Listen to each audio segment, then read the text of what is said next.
The steroid era comes from a period of time in Major League Baseball when a number of players were believed to have used performance-enhancing drugs, resulting in increased offensive output throughout the game. The idea that one may or may not be inducted into the Hall of Fame because of the fact that they have used PEDs. Barry Bonds is statistically the best baseball player of all time because of the use of PEDs. It is questionable on whether or not he will ever make it into the Hall of Fame. If people in Major League Baseball are cheating, they should not be granted an award for their deviant acts. The media and journalists refer to the steroid era as a time in the mid-90s where there was a tremendous increase in offensive output. The steroid era was known as a time for big-time players juicing up with PEDs to become inevitably unbeatable in competition play. Athletes were putting steroids into their system simply because it helped improve their game in all aspects.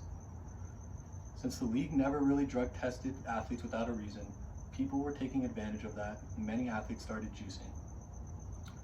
Some players had admitted to using PEDs and accepting their punishment, where some players that put up unbelievable numbers kept their mouth shut and lied, which resulted in those players getting tested.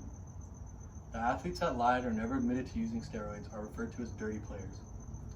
In a testimony regarding the steroid use in baseball, it was said that Mark McGwire refused to talk about the past during his Major League Baseball's congressional hearing on the use of PEDs in sports.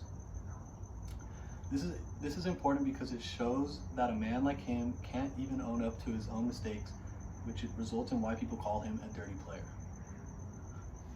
Even though it was an entire era, only a handful of players admitted to using, and suspected PED users take the heat of the blame for behavior believed to be pervasive throughout the league. Many believe players like Barry Bonds, for instance, would have had a Hall of Fame career either way. Before Barry Bonds was taking steroids, Bonds managed to put up 3 Most Valuable Player awards, 3 Gold Gloves, and 3 Silver Slugger awards. These awards are some of the toughest awards to earn, and Barry Bonds didn't seem to have any struggles before steroids, which may have shown that he was a consistently great hitter. During the steroid era, many people were still using, but were also admitting to using PEDs. As a result, they have not yet been allowed in the Hall of Fame. Athletes such as Barry Bonds and Mark McGwire were being referred to as dirty players because they had to cheat to win. With that being said, players like them do not deserve the opportunity because